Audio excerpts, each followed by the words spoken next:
Ho, ho, ho, gather close, my merry friends. Pull up your blankets tight, wiggle your toes into the coziest spot you can find, and let the world slow down for a little bit.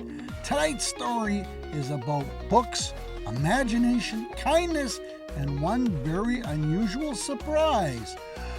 Because this was not just an ordinary book. No, no, no, no. This was a book that had a story of its own. Tonight's tale is called The Book That Read Back. In a snowy little village of Pineberry Hollow, there stood a tiny library tucked between a cocoa shop and a clock store that was always 3 minutes late. Nobody knew why.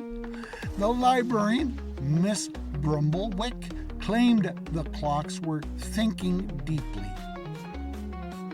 The library itself was warm and welcoming, with glowing lanterns, squeaky wooden floors, and shelves that stretched all the way to the ceiling. Children loved it there, adults loved it there, even the village cat, Marmalade, loved it there, though he mostly used the history section as a nap station. One Saturday morning, children gathered for story hour, and every Saturday morning, 12-year-old Oliver Reed sat in the front row. Oliver loved books more than almost anything. He loved adventures, mysteries, funny stories, stories about dragons who disliked spicy soup, stories about pirates who were afraid of seagulls, stories about heroes who discovered courage when they least expected it. Books made Oliver feel like the world was bigger than it looked outside his bedroom window. But Oliver had one small problem. He was very quiet. Not shy exactly, just careful. At school, he often knew the answer but did not raise his hand. At lunch, he listened more than he spoke. And when people asked him what he wanted to be someday, he usually shrugged and said, "I'm still thinking." Mrs. Brumblewick once told him, "Quiet people often have the loudest imaginations." Oliver liked that. One snowy afternoon, Oliver hurried into the library while snowflakes danced outside like tiny feather pillows floating through the air. Mrs. Brumblewick stood behind the desk organizing return books. "Good afternoon, Oliver," she said warmly. "Good afternoon. You're just in time." "For what?" Mrs. Brumblewick leaned closer. "A surprise." Oliver's eyes widened. Libraries rarely used the word surprise unless something magical was involved. Mrs. Brumblewick handed him a small brass key. "This arrived this morning." "For me?" "It seems so." Attached to the key was a tag that read, "For the child who truly listens to stories." Oliver blinked. "That's mysterious." Mrs. Brumblewick smiled.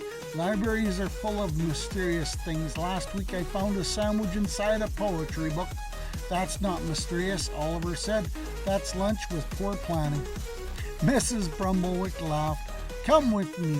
She led Oliver through the library, past the towering shelves and reading chairs, all the way to the very back corner where few people ever went.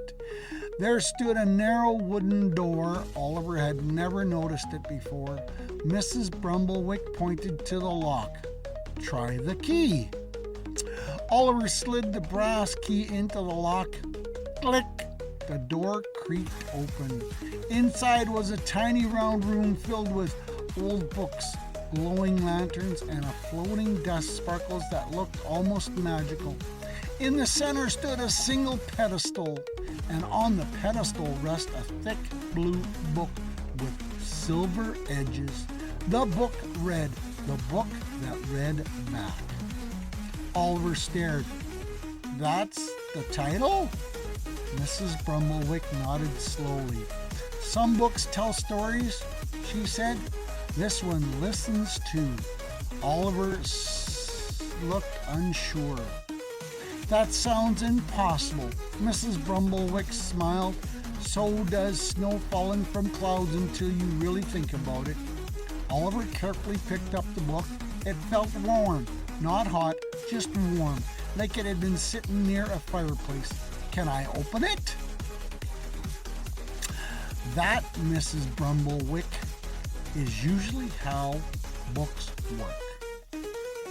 Oliver laughed slowly and opened the cover. The first page was blank.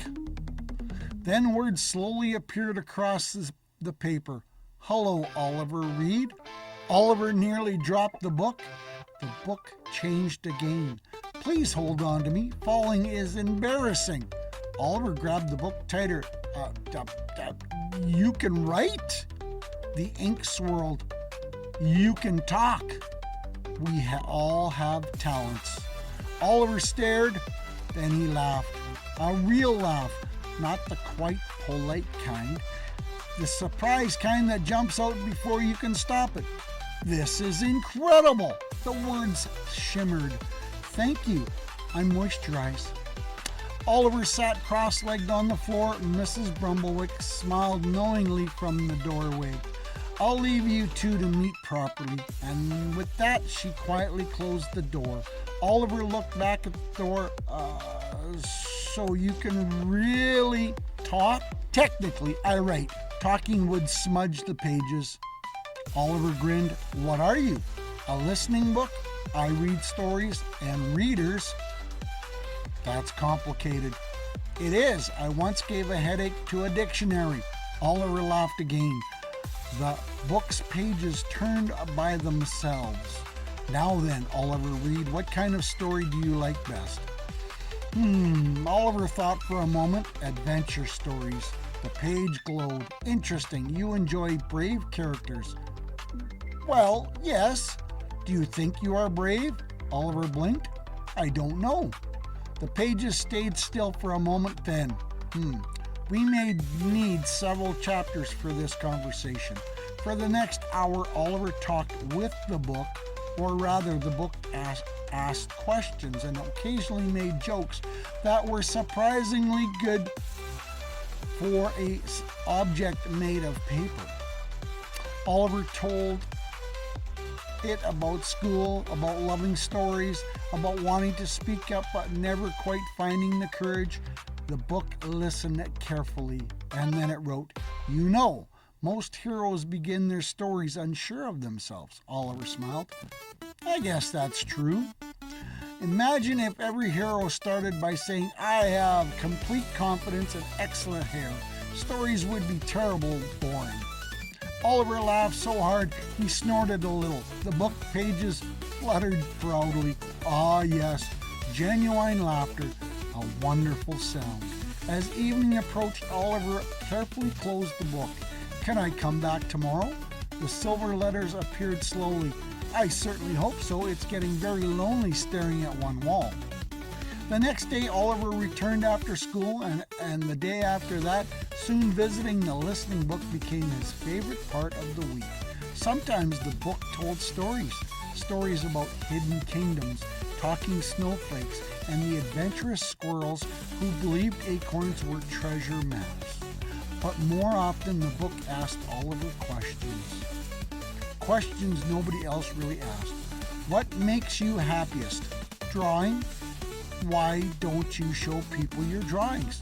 Because they might not like them. Fear, an annoying little goblin. Or, if you could tell your class one thing, what would it be? Oliver thought carefully. That everybody worries more than they pretend to. The pages glowed softly. That is a wise observation for someone your age.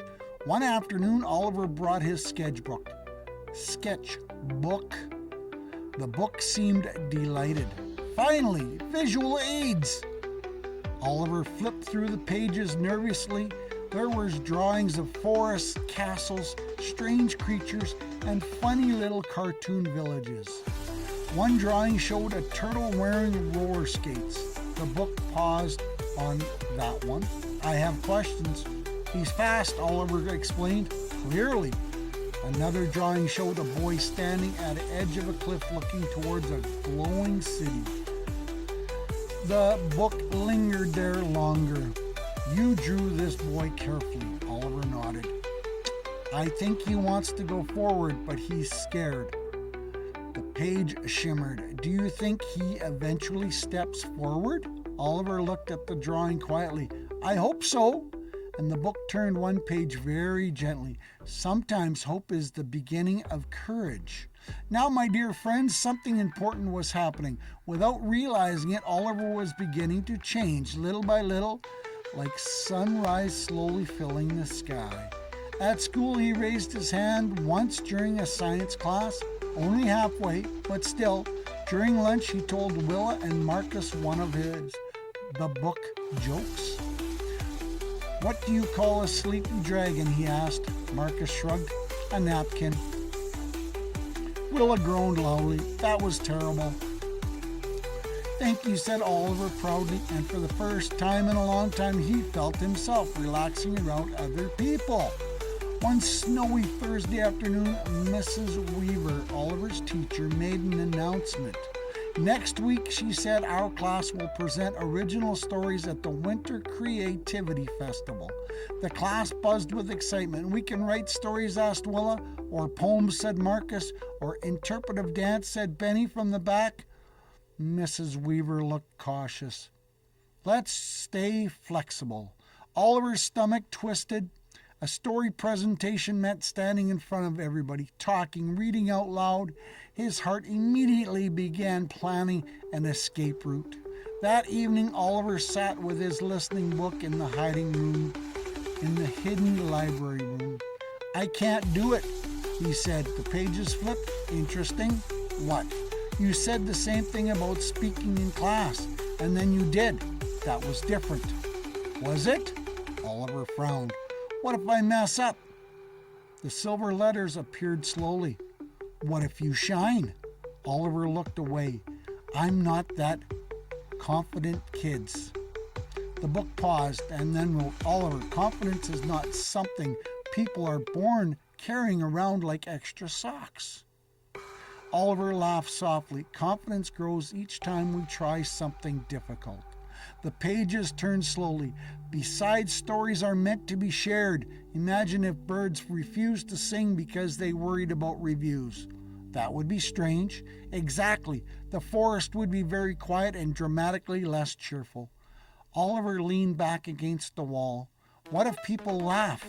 The book replied instantly. Then make sure you're telling a funny part. Oliver laughed again. The book continued. Listen carefully now. Brave does not mean fearless. Brave means doing something important even while your knees feel wiggly. Oliver looked down.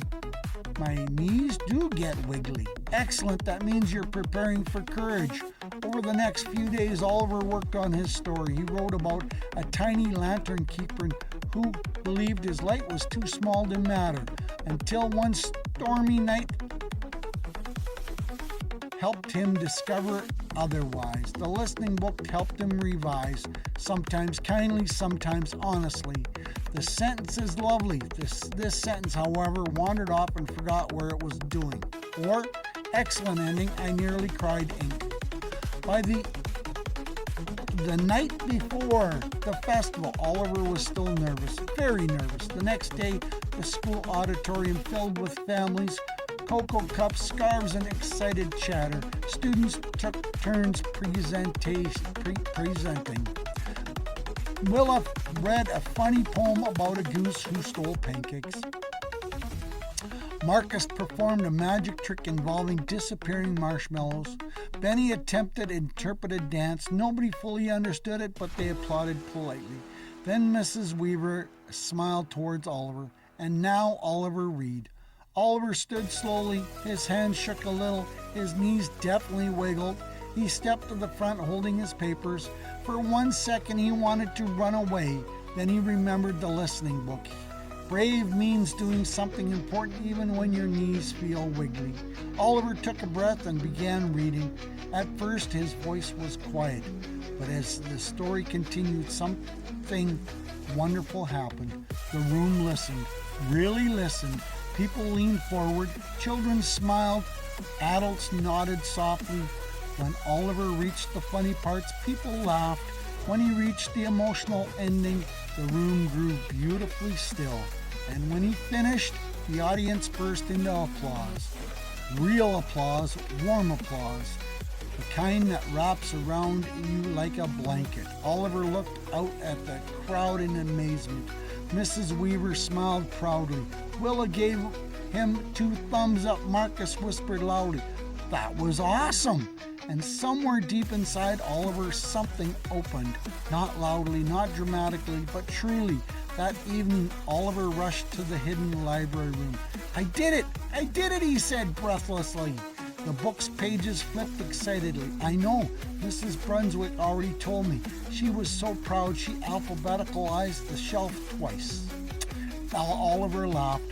"I was terrified, and yet you still did it." The silver letters glowed warmly. Ah, there it is, what? The moment you discover that courage was inside you all along. Oliver sat quietly for a moment. Then he asked, why do people help people? Or why do you help people? The pages turned slowly because stories are not just meant to entertain us. The next sentence appeared carefully. They help us become who we are meant to be. Oliver looked around the little hidden room. The lantern lights glowed softly against the walls. Snow drifted outside the tiny window, and suddenly the room felt even more magical than before. Not because the book could write, not because it glowed, not because it listened, really listened, and somehow, though it questions and stories and ridiculous jokes, it helped people hear themselves more clearly too. Oliver smiled. You know something? Many things. I'm extremely well read. Oliver laughed. I think you're my favorite book. The silver letters shimmered happily.